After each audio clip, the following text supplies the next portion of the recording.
नमस्कार, मी राहुल कुलकर्णी. जर तुम्ही पालक असाल किंवा पालक होणार आहात किंवा आजोबा आहात, आजी आहात, अगदीच कोणी नसाल, तरी तुमच्या शेजारी जर लहान मुलं असतील, खास करून वयवर्ष 15, 16, 18, अगदी 27, 28 या वयोगटातली पण, तर तुम्हाला विनंती आहे, की हा व्हिडिओ तुम्ही शेवटपर्यंत बघाच.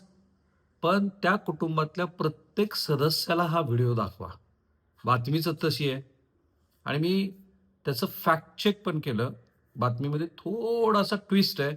पण मला असं वाटतं, की एखाद्या शाळकरी मुलीची, महाविद्यालयीन मुलाची, मुलीची इम्युनिटी, रोगप्रतिकारक शक्ती ही ह्या कारणामुळे निश्चितच कमी होऊ शकते. माझं लक्ष वेधलं ते टाइम्स ऑफ इंडियातल्या बातमीनं.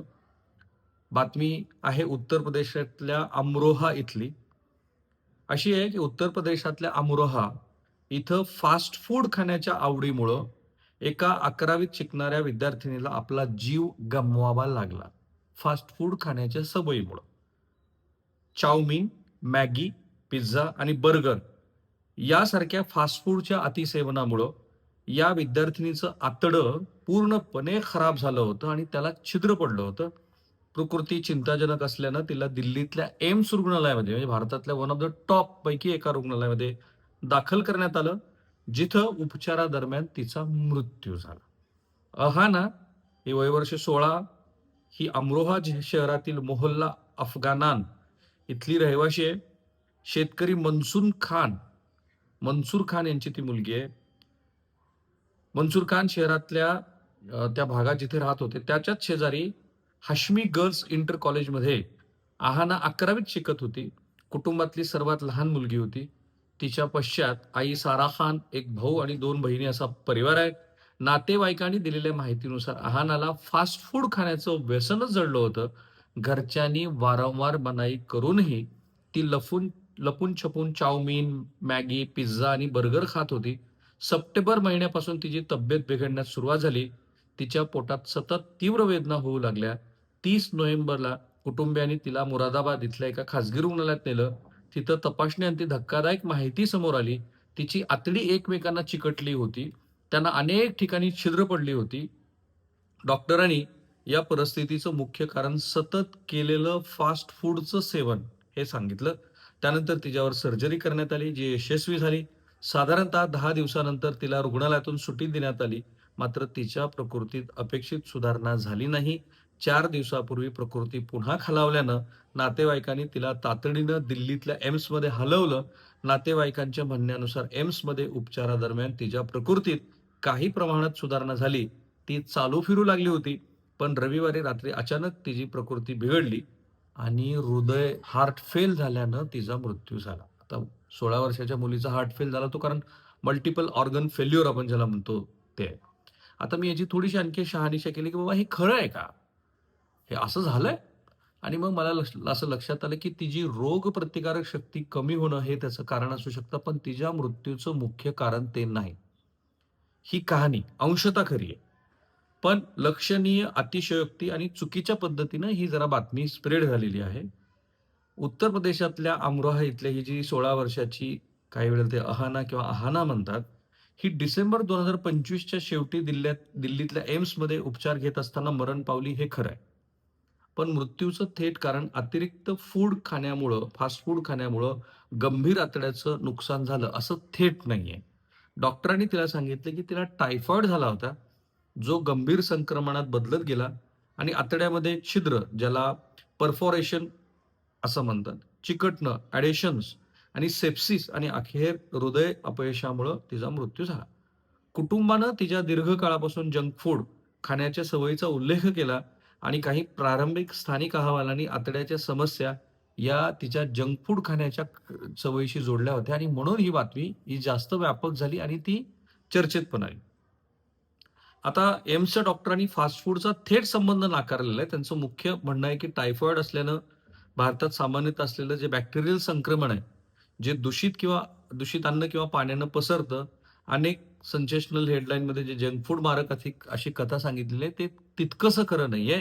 ही माहिती दुरुस्त करून घेऊन तुम्हाला सांगायचं आहे, की याच्यामध्ये तिची रोगप्रतिकारक शक्ती कमी झाली आणि आपल्याकडं नोन असलेलं जे अन्न आणि पाण्यातनं होणारं संक्रमण असतं ते झालं आणि तिला टायफॉईड झाला. पुढची कहाणी खरी इंटरेस्टिंग आहे. ती घरी बनवलेलं जेवण टाळत असते आणि गुपचूपपणे जंक फूड खायची. तिचा मामा आहे साजिद खान आणि नातेवाईक आहेत गुलजार खान. याने मीडियाला तिच्या ह्या सवयीबद्दल सांगितलं. सप्टेंबर 2025 पासून तिला ही लक्षणं जाणवत होती. सतत पोटदुखी, अशक्तपणा. 28 नोव्हेंबर 2025 ला तिला तीव्र पोटदुखी झाली. प्रथम अमरोहीतल्या स्थानिक रुग्णालयात नेलं. सुधार न झाल्यानं मुरादाबादमधल्या खाजगी रुग्णालयात रेफर केलं. मुरादाबादमधल्या चाचण्यात आतड्याचं नुकसान, पोटात द्रव साठणं, चिकटणं आढळलं. काही अहवालात आतड्यामध्ये छिद्र असल्याचं नमूद आहे. 30 नोव्हेंबर ते 30 डिसेंबर 2025 या काळात तिच्यावरती मुरादाबादमध्ये शस्त्रक्रिया झाली. शस्त्रक्रियेत आतडे एकमेकांना चिकटलेली आढळली. सुमारे 6 ते 7 लिटर फ्लोट किंवा पू तिच्या शरीरातनं काढला. किती? 6 ते 7 लिटर. शस्त्रक्रियेनंतर 7-8 दिवस ती आय-सी-यूमध्ये होती. तिला तात्पुरता डिस्चार्ज दिला. ती घरी आली. नंतर अमरोलीतल्या रुग्णालयामध्ये तिला थोडे दिवस पुन्हा दाखल केलं. पुन्हा तिची परिस्थिती बिघडली आणि मग तिला एम्सला रेफर केलं. 19 डिसेंबर 2025 ला एम्समध्ये ती दाखल झाली. डॉक्टर सुनील चुंबर यांच्या टीमकडे तिनं उपचार घेतले. दाखल होत असताना तिला गंभीर टायफॉईडचं संक्रमण दिसलं. संक्रमण पसरलं, छिद्रांनी गुंतागुंती झाली, रक्ताभिसरण कमी झालं, संक्रमण फुफ्सापर्यंत पोहोचलं, हृदयातल्या रक्तवाहिन्या ब्लॉक झाल्या, अत्यंत अशक्तपणा तिला आला आणि 21 डिसेंबर किंवा 22 डिसेंबरच्या रात्री तिची स्थिती अचानक बिघडली. गुंतागुंतीमुळं हृदय अपयश, ज्याला कार्डियाक अरेस्ट आपण म्हणतो, तो झाला आणि एम्समधल्या रुग्णालयातच तिचा मृत्यू झाला. आता डॉक्टरांचं असं म्हणणं आहे, की ते थेट जंक फूडशी जोडायचं का? तर काही तज्ञ असं असं म्हणतात, की ती जी सतत फास्ट फूड खात होती, ज्याच्यात जास्त मसाले, चरबी आणि कर्ब्स आहेत, त्यामुळे तिची भूक दाबली जात होती आणि त्या अनेक मुलांमध्ये ह्या आरोग्यविषयक समस्या दिसतायत. तर ते झालं. डॉक्टर पियुष रंजन जे गॅस्ट्रोएंटरोलॉजिस्ट आहेत, ते असं म्हणतायत, की फास्ट फूडमुळं थेट मृत्यू दुर्मिळ आहे. पण खराब आहारामुळं रोगप्रतिकारक शक्ती कमकुवत झाली असती, संक्रमण वाढलेलं असू शकतं. छिद्र किंवा चिकटणं हे थेट जंक फूडमुळं झालेलं नाहीये. भारतात टायफॉईड सामान्यतः आणि उपचार न झाल्यास, जर त्याला वेळेवर उपचार नाही झाला, तर आतड्याला त्याच्यामुळं छिद्र होऊ शकतं आणि त्यामुळं या सगळ्या संदर्भामध्ये आपल्याला असं दिसतंय, की तिचा मृत्यू हा थेटपणे जंक फूडमध्ये मुळे जरी झालेला नसला, तरी तिची रोगप्रतिकारक शक्ती कमी झाली आणि नंतर तिला जे संक्रमण झालं त्याच्यामुळे तिचा मृत्यू झाला. हा विषय का महत्वाचा आहे? तर जगभरामध्ये अमेरिकेसह जंक फूड ही एक मोठी समस्या झालेली आहे. भारतात पण आहे. माझ्या कुटुंबात पण आहे, तुमच्याही कुटुंबात आहे. अनेक ठिकाणी मुलांना ह्या सवयीपासून दूर करताना पालकाची मोठी अडचण होते आणि बऱ्याच वेळा तर दुर्दैवाने पालकसुद्धा आपल्या मुलांच्या समोर जंक फूड खातात.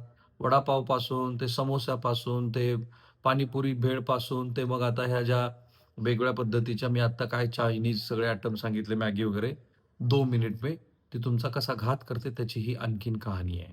त्यामुळे हा व्हिडिओ घराघरात जाऊ द्या. थांबूया.